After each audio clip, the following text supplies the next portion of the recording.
Innanzitutto consentitemi di ringraziare voi, di ringraziare l'INPS, di ringraziare Gabino Sale per l'opportunità che oggi mi viene data di poter discutere con voi di un tema di grande attualità, forse troppa attualità, ma comunque un tema di una straordinaria rilevanza e di uno straordinario interesse, quale è quello della sovranità, le diverse forme di sovranità, l'indipendenza, la gradualità attraverso le quali si possono raggiungere gli obiettivi che molti di noi si sono posti.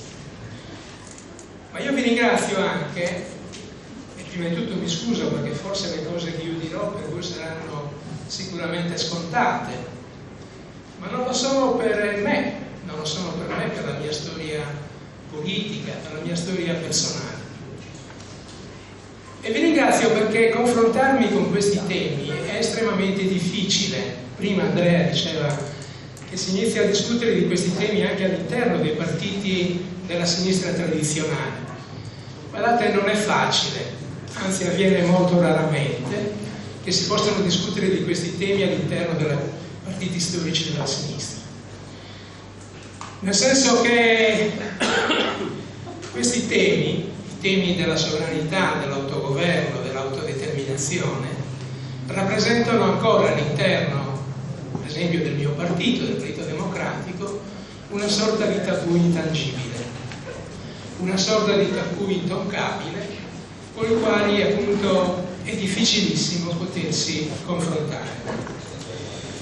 Ma non solo sui temi della sovranità, dell'autodeterminazione e dell'autogoverno, ma è particolarmente difficile confrontarsi su un tema come quello dell'indipendenza.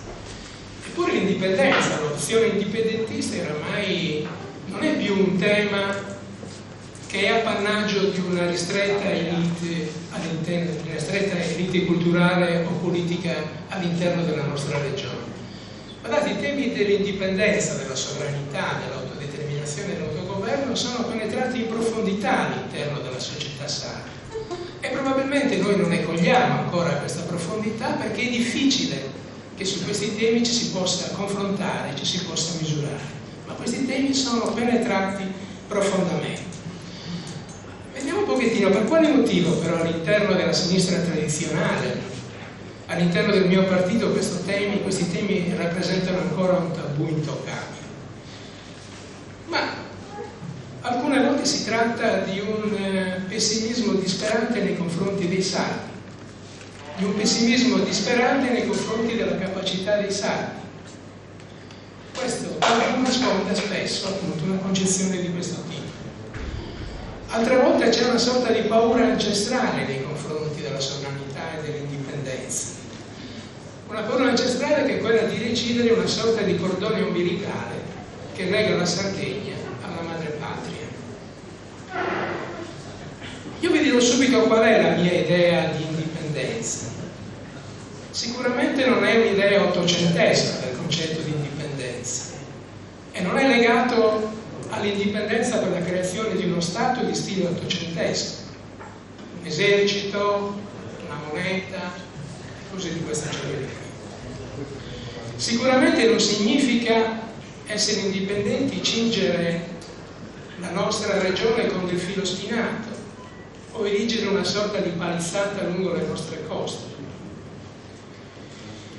Io penso che l'indipendenza, l'opzione indipendentista non sia di per sé una cosa buona o una cosa cattiva. L'indipendenza è uno strumento, ce ne sono tanti, però l'indipendenza è uno strumento per poter decidere in piena libertà nell'interesse dei sardi. Questa è la mia idea.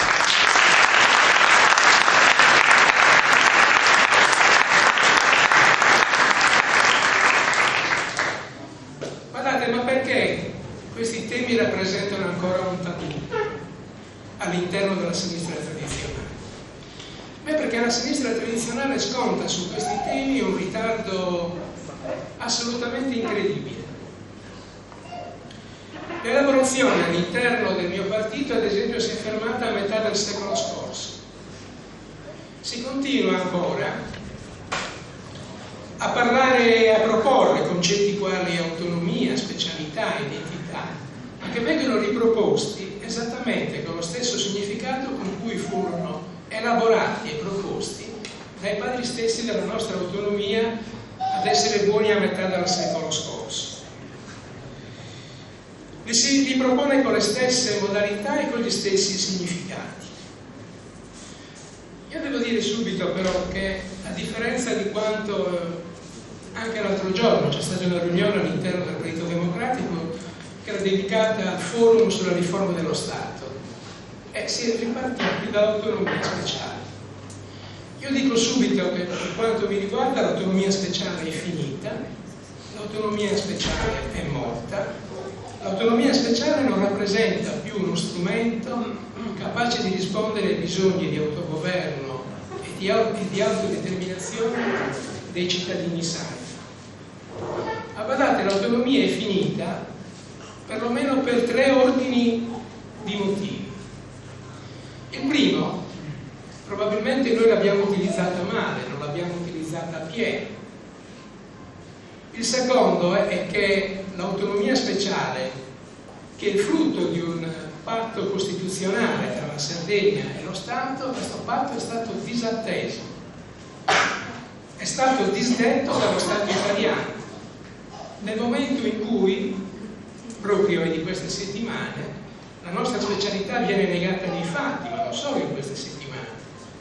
La nostra specialità viene negata nei fatti, le nostre prerogative statutarie vengono calpestate dall'avvertenza sulle entrate, a provvedimenti che in qualche modo colpiscono competenze primarie che noi abbiamo all'interno del nostro statuto, come per esempio quella all'interno degli enti locali.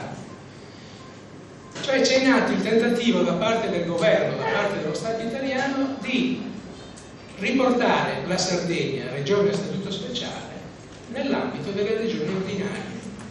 Quindi vedete che l'autonomia speciale è finita perché quel patto costituzionale è stato disatteso da uno dei 2 contraenti. Ma secondo me soprattutto è un'altra la motivazione. La motivazione è quella che dicevo prima. L'autonomia speciale è finita perché non risponde più ai bisogni di autogoverno e di autodeterminazione del popolo sardo. Sì, del popolo sardo. Guardate, parlare del popolo sardo però non è, per voi è molto facile, voi l'avete sempre usata questa locuzione, ma non dappertutto è così, si può parlare di popolo sardo. Io penso che un popolo è tale se si riconosce adesso un'identità peculiare, una identità distinta. E l'identità di un popolo è la sua storia, sono le sue tradizioni, è la sua lingua, è la sua arte, è il suo paesaggio. E noi sappiamo che proprio in questi giorni il nostro bene identitario più importante, il paesaggio, è stato fortemente colpito da un provvedimento di legge approvato dal Consiglio regionale. Sono tutti questi elementi che determinano la nostra identità, e questa identità, che è un'identità peculiare, che è un'identità distinta, che rende la Sardegna diversa, unica nel panorama mondiale, fanno appunto della Sardegna e del popolo sardo appunto un popolo. Tutto questo però determina anche una comunità distinta che è portatrice appunto di diritti particolari. L'identità fa un popolo, questa identità peculiare determina dei diritti specifici, dei diritti particolari che determinano appunto il concetto di nazione. Un popolo, una nazione che per alcuni può anche significare un popolo, una nazione che aspira a diventare Stato. Io mi fermo al concetto di nazione perché sono convinto che il concetto di nazione esprime un concetto culturale. Il concetto di Stato invece è un concetto politico, istituzionale. Però guardate, finché ci fermiamo ai concetti e non entriamo però nel merito delle questioni, tutto questo rimarrà soltanto una pura esercitazione teorica.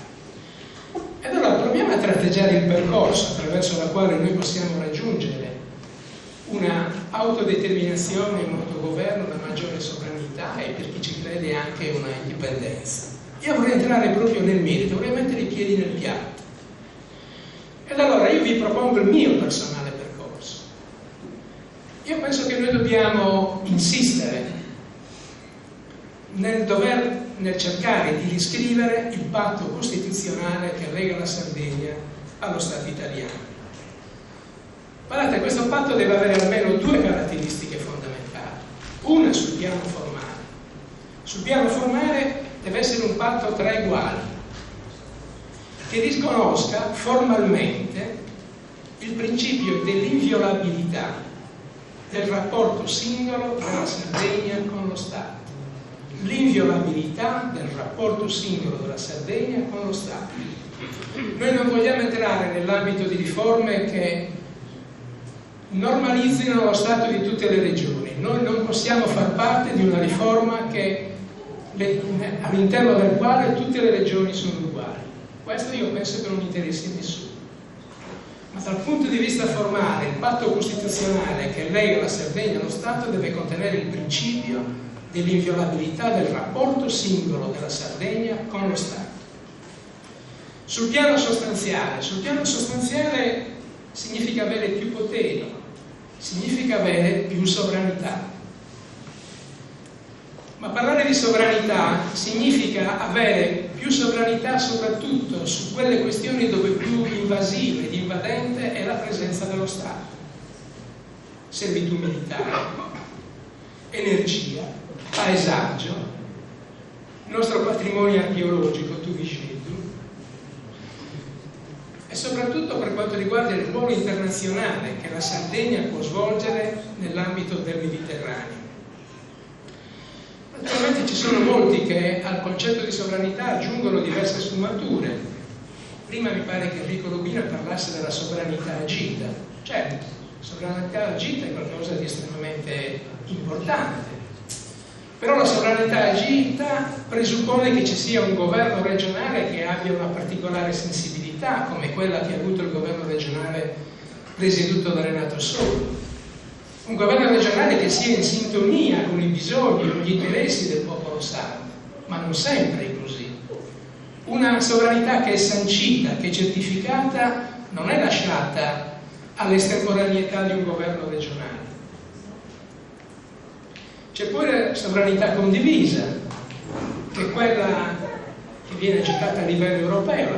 La sovranità condivisa è quella che lega i popoli alla comunità europea. E quindi c'è una condivisione di parti di sovranità.